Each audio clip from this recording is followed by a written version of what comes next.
Godt. Så jeg vil introducere forsøg D, som handler om magnetfeltstyrke.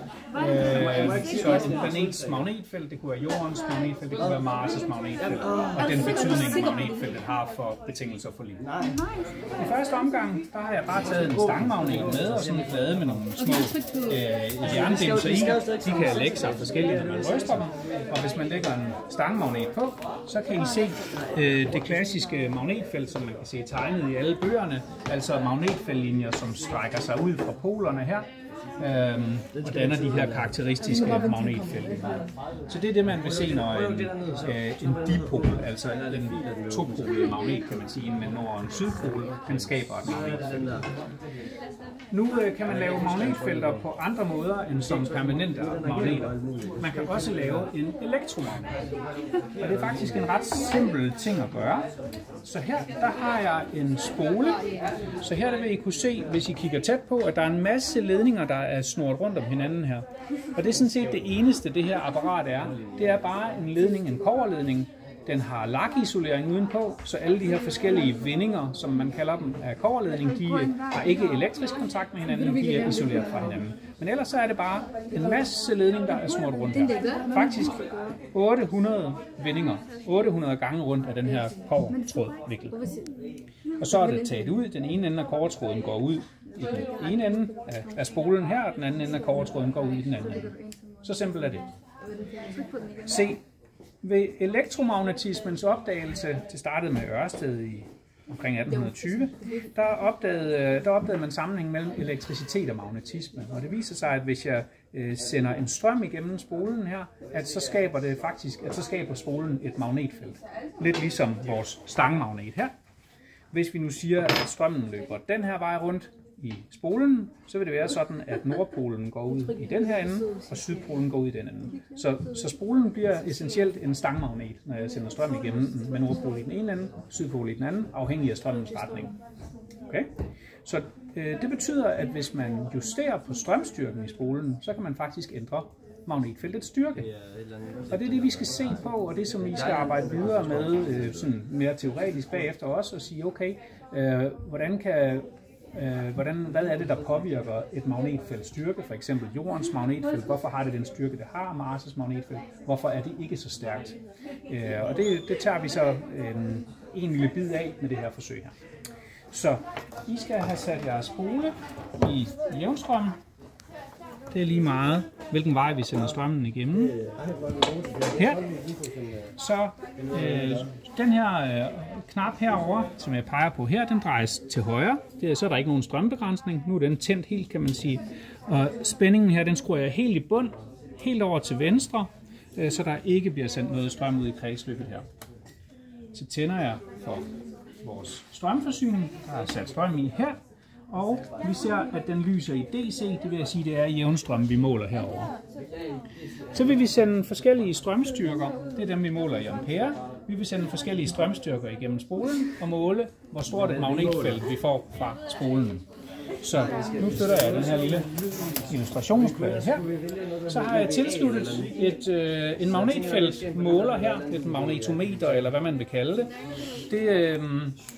Enheden for magnetfeltstyrke er Tesla. Det samme som bilerne, ja, det er samme person, der har lagt navn til begge dele, men magnetfeltstyrke kommer altså før bilen. Og den er tilsluttet til en computer, og der skal man lige ind i hardwares opsætning i Capstone og se, at den har forstået med grøn linje, at der er sådan en magnetfeltsensor tilsluttet her. Hvis der er grøn linje, så er den god. Så trykker man igen på hardwareopsætning, og det vi så er interesseret i nu, det er nogle talværdier. Så jeg trykker bare på cifre eller digits, hvis det er engelsk herovre. Sådan her. Og vi kan sige, at vi vil have 5, nu sætter jeg den til 5 Hz her, altså 5 målinger per sekund. Det kan være, at I har lyst til at ændre det.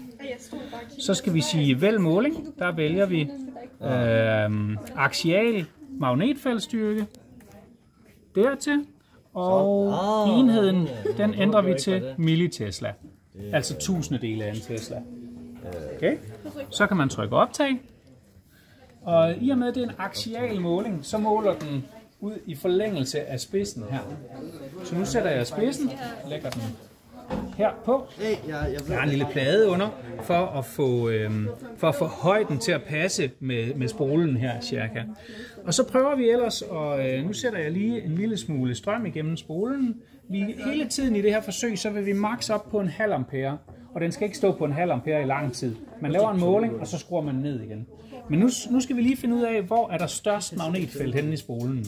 Så jeg skruer lidt op her, og nu har jeg bare et eller andet her. Så får vi en måling herover.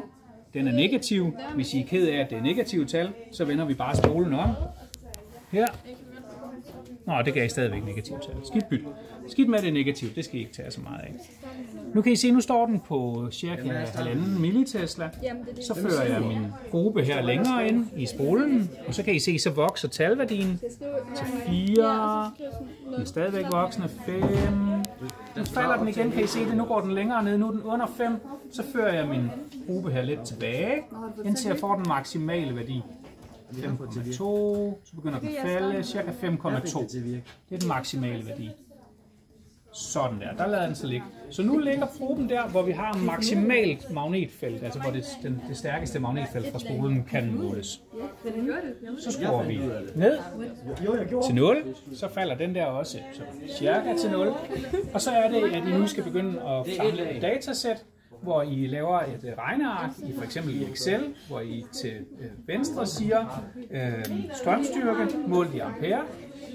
Hvis vi så starter med at skrue op på et eller andet her, jeg skruer kun på den her voltage adjust knap, indtil vi får lidt udslag herover. For eksempel her. Nu er vi oppe på 0,10 ampere. Så det kan man skrive som det første datapunkt, og så noterer man, og i fortegnen, det er lige meget. I skriver bare 2,6 for eksempel millitesla overfor i den anden kolonne. Så skruer I lidt op, og det er ikke sådan, at det skal være fine jævne tal. Det kan bare være her for eksempel 0,14 ampere, 3,4 millitesla. Og sådan laver I et regneark, hvor I har mindst 10 forskellige værdier, men altså alle sammen på værdier, som maksimalt går op til 0,5 ampere, for at beskytte spolen mod ikke at brænde sammen. Det var det.